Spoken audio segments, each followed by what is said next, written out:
berlatih menjadi ahli seni bela diri yang tiada taraf. Pria itu bertarung melawan buaya dengan tangan kosong. Dia mengambil batu dan memukul kepala buaya itu.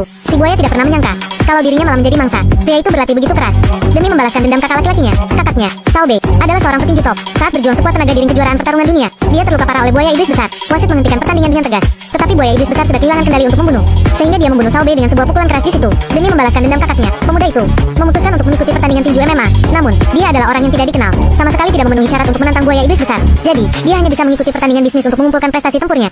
Akan tetapi, pemuda itu tidak terlalu beruntung. Pada pertandingan pertama, dia sudah berhadapan dengan petinju veteran Jepang, Xiong Er. Dalam 20 pertandingan profesional, Xiong Er mengalahkan lawannya 14 kali secara cool. Kekuatannya sangat dahsyat. Pemuda itu awalnya dalam posisi menang dengan menyapu kakinya, lalu matanya disilaukan oleh kilat cahaya saat fotografer memotret, sehingga Xiong Er mengambil kesempatan itu untuk menendang perutnya dan menghajarnya dengan serangkaian pukulan yang cepat dan ganas. Pemuda itu pun harus keluar dari sudut secepat mungkin. Kalau tidak, dia akan segera dikalahkan secara cool. Pelatihnya terus berteriak dengan cemas, tetapi pemuda itu kurang memiliki pengalaman tempur yang sebenarnya. Detik berikutnya, dia kok dengan sebuah pukulan keras. Setelah pertandingan, pemuda itu sangat kecewa. Tidak disangka, dia kalah dengan begitu menyedihkan pada pertandingan pertama. Pada saat ini, seorang gadis cantik menemuinya. Wanita itu bernama Kak Dan. Dia dulunya adalah manajer kakak pemuda itu. Kak Dan menyatakan bahwa selama pemuda itu memenangkan pertandingan kualifikasi di Macau, dia sudah bisa mengikuti pertandingan top dunia dan bertarung melawan buaya iblis besar. Namun, dia terlalu lemah, jadi harus menjalani pelatihan berat. Kak Dan membawanya pergi ke hutan kuno di Asia Tenggara. Ada sebuah desa di tengah hutan tersebut. Sebagian besar orang yang tinggal di dalamnya adalah petinju top dunia. Mereka tidak bisa lagi berada di atas ring karena usia tua dan cacat.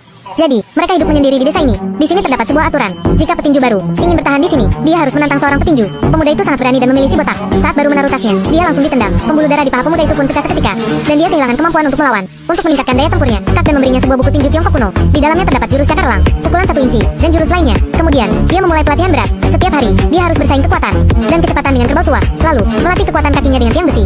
Saat keduanya pergi ke tepi sungai untuk berlatih, tiba-tiba ada buaya yang menyerang untuk menggigit kepalanya, dan ekornya berbalik untuk memukul dada tengahnya. Hewan ini berenang lebih cepat dari ikan. Pemuda itu langsung terburu-buru memukulnya. Namun, terlihat jelas bahwa pukulannya itu sama sekali tidak berguna. Menghadapi serangan buaya itu lagi, pemuda tersebut melompat tinggi dan memeluknya. Buaya itu pun melakukan putaran yang mematikan. Tangan dan kaki pemuda itu akan patah jika tidak berhati-hati. Dia mengambil batu dengan panik dan menghantam kepala buaya itu dengan keras. Jika tidak ingin mati, dia harus lebih ganas dari buaya itu.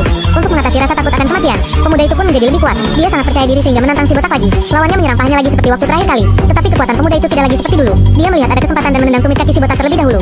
Leher si botak langsung patah. Kemudian, pria kuat itu ingin membalaskan dendam si botak, tetapi pemuda itu menunduk dan memukul bisaknya. Kekuatannya yang dahsyat hampir membuat pria kuat itu pusing. Pemuda itu pun memukul lagi dengan keras.